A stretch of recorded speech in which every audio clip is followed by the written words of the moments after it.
তোমাদের সকলকে জানাই সরস্বতী পুজোর অনেক অনেক শুভেচ্ছা আর অনেক ভালোবাসা।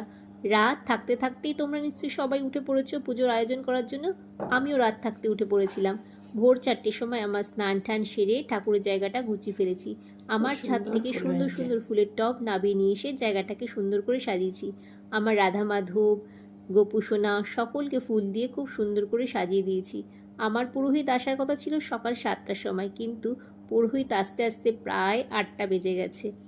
দেখো পুরোহিত মশাই এসে গেছে, কারণ সরস্বতী পুজো তাদের ওপর থাকে প্রচণ্ড চাপ।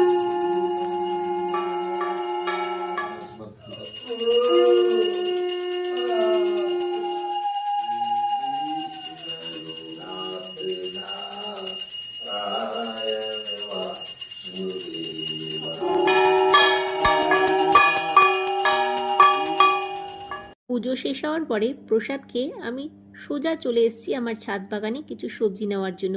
এই সবজিগুলো দিয়েই আজকে আমাদের রান্না হবে। আজকে গাছের ফুলকপি, শিম আর টমেটো দিয়ে খিচুড়ি বানানো হবে। মা খিচুড়িটা বানাবে, মাকে আমি হেল্প করব আজকে। আর দেখো বাজারে তো ফুলকপি শিম অঢেল পাওয়া যায়, আর অনেক সস্তাতেও পাওয়া যায় এখন।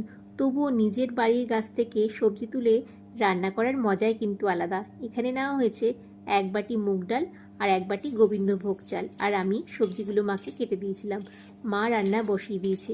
গরম গরম আজকে খিচুড়ি খাবো, দারুণ মজা লাগে। মা কিন্তু খিচুড়িটা খুব ভালো বানায়, আমি আবার অতটা ভালো বানাতে পারি না।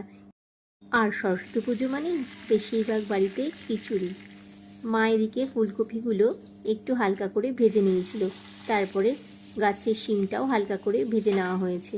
এদিকে মা চাল আর ডাল একসঙ্গে সেদ্ধ করতে বসিয়ে দিয়েছিল, আর তেলের ওপর ফোড়নে জিরে, শুকনো লঙ্কা, তেজপাতা দিয়ে কড়াইশুঁটোগুলো দিয়ে দিয়েছে, আর দিয়ে দিয়েছে টমেটো, আদা, কাঁচা লঙ্কা বাটা, জিরে গুঁড়ো, ধনে গুঁড়ো, আর দিয়ে দিয়েছে নুন, হলুদ আর চিনি, আর দিয়ে দিল অল্প পরিমাণে জল। একটু মশলাটাকে কষিয়ে নিয়ে তারপরে এখানে দিয়ে দিয়েছে এই শিম আর কড়াইশুঁটি আর টমেটোর আর মশলাগুলো একসঙ্গে। আবারও একটু ভালো করে নাড়াচাড়া করে খিচুড়িটা দেখো অনেকটা ফুটে এসেছে, এবার প্রায় হয়েই গেছে। ফুলকপিগুলো প্রায় ভাজা ছিল, নরমও হয়ে গেছিলো। এটা এর সঙ্গে মিলিয়ে দেওয়া হয়েছে। এরপরে মা দিয়ে দিল পরিমাণ মতো ঘি, আর ঘি ছাড়া তো খিচুড়ি একদমই ভালো লাগবে না। এরপরে চলে এসেছে বেগুন রানি, সোজা গিয়ে তেলের ওপর ঝপাত করে পড়েছে, আর গরম গরম প্লেটে এসে পড়ল খিচুড়ি। সঙ্গে ছিল লাবড়া আর গরম গরম বেগুনি, আর ছিল চালতা চাটনি। তোমাদের ভিডিওটা কেমন লাগলো অবশ্যই কিন্তু কমেন্ট করে জানিও। আজ আসি, টাটা।